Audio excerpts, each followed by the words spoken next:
European Union membership has been vital for us in the North East for many reasons, but one of the big reasons is about jobs in this region. As a region, we have a history of exporting more than we import to trade surplus, and that trade surplus is with the European Union, and there are over 100,000 jobs in the North East that directly depend on our trade with the rest of the European Union.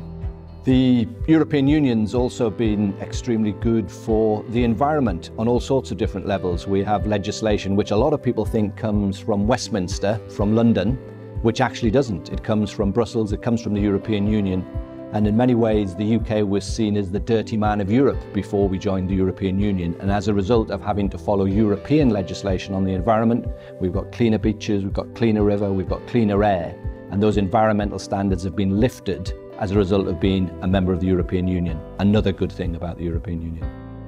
The North East, because of our history and the legacy of deindustrialisation, is unfortunately one of the more challenged regions and deprived regions of the UK. And as a result of that, we've benefited from massive inward investment through European regional development funds.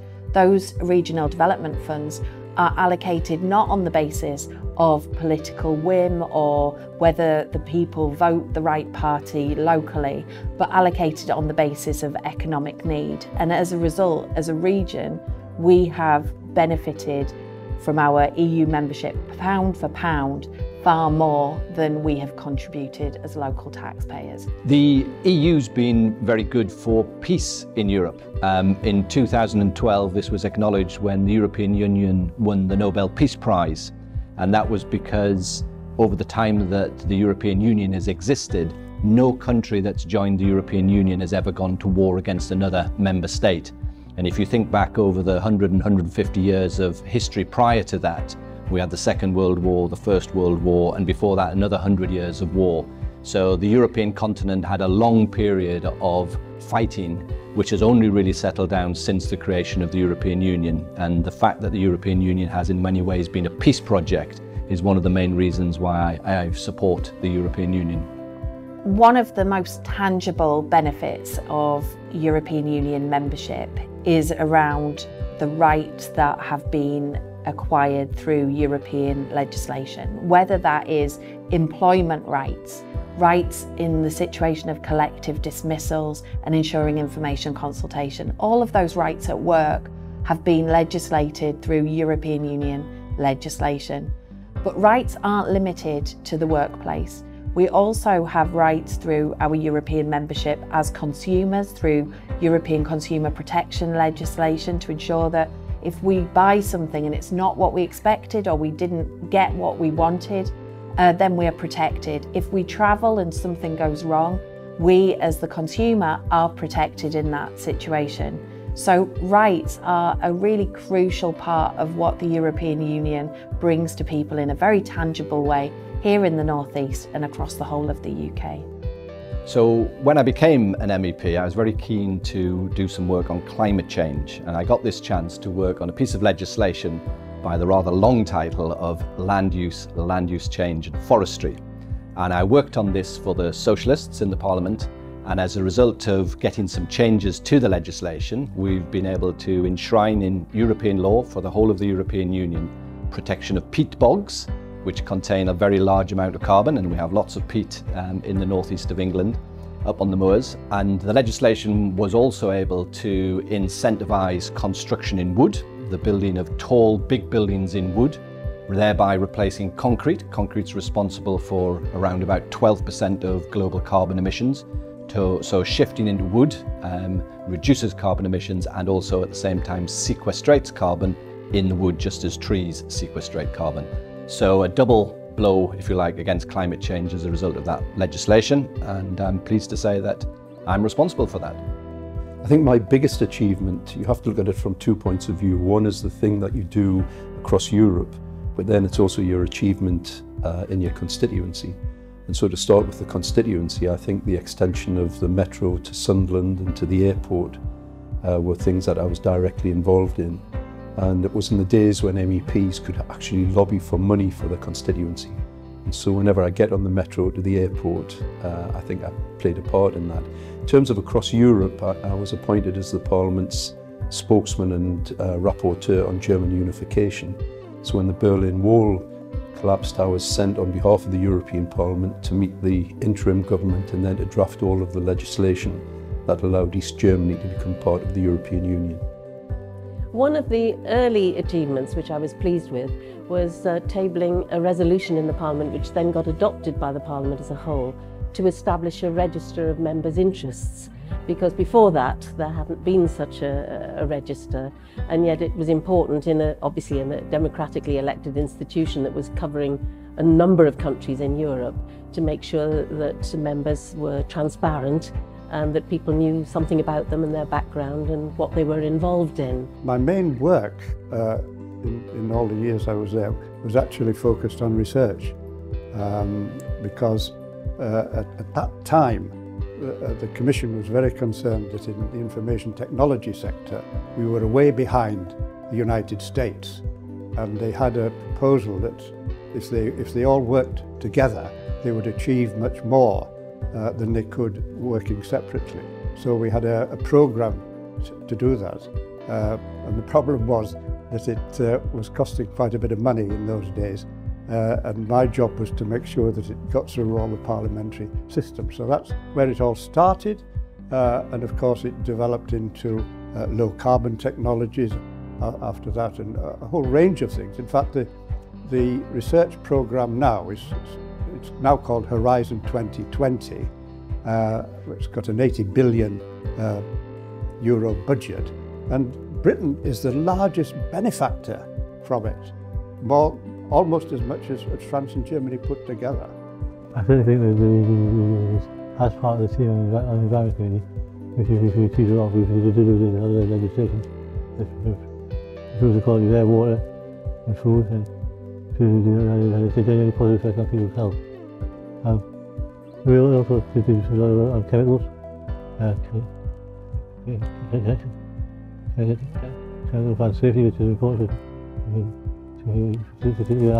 who's on two times out of the MEP for a huge chemical complex.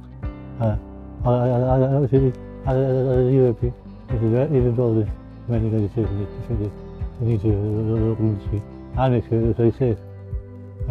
I guess one of the things that I was responsible for in the European Parliament was culture, media, sport and education.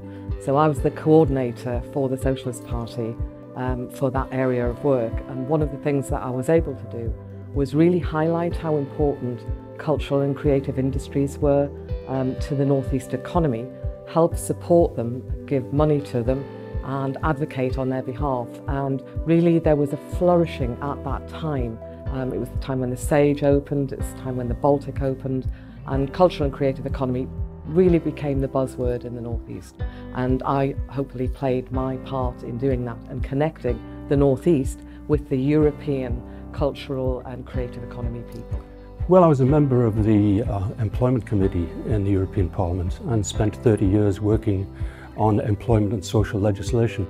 So there's a whole raft of laws actually, equality laws, equal treatment, maternity leave, parental leave, labour laws to give fixed-term contract workers, part-time workers, temporary agency workers, equivalent rights with full-time workers, anti-discrimination laws, health and safety law, a whole raft of legislation that I worked together with socialists from across the European Union, but also Greens and Christian Democrats who are right-thinking Christian Democrats, and some Liberals to put this legislation in place. And I think it's a proud legacy. Sadly, it won't be guaranteed to benefit British workers once Brexit happens, but it will continue to benefit the 200 million plus workers based in continental Europe. So I remain proud of that. I wish I could say that the guarantees would continue to apply in Britain, but who knows what a future government might do.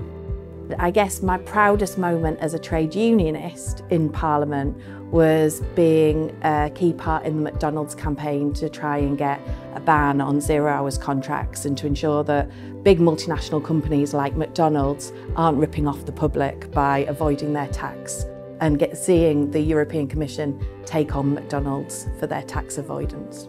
And that's directly as a result of the workers in those companies who are often quite exploited standing up together and joining with us in the European Parliament to push forward action. One of the things we did during the actual referendum campaign to draw attention to the many benefits of membership of the European Union was to highlight that our beaches have become cleaner as a result of EU legislation. So to highlight this, I did 5 swims in the North Sea, starting at Berwick and working our way in one day down the coast and ending up down at Redcar. And those 5 swims made it into the local and regional media and hopefully got the message across that we have cleaner beaches as a result of EU legislation. I have to say it was particularly cold doing the swims, but I think it was worthwhile.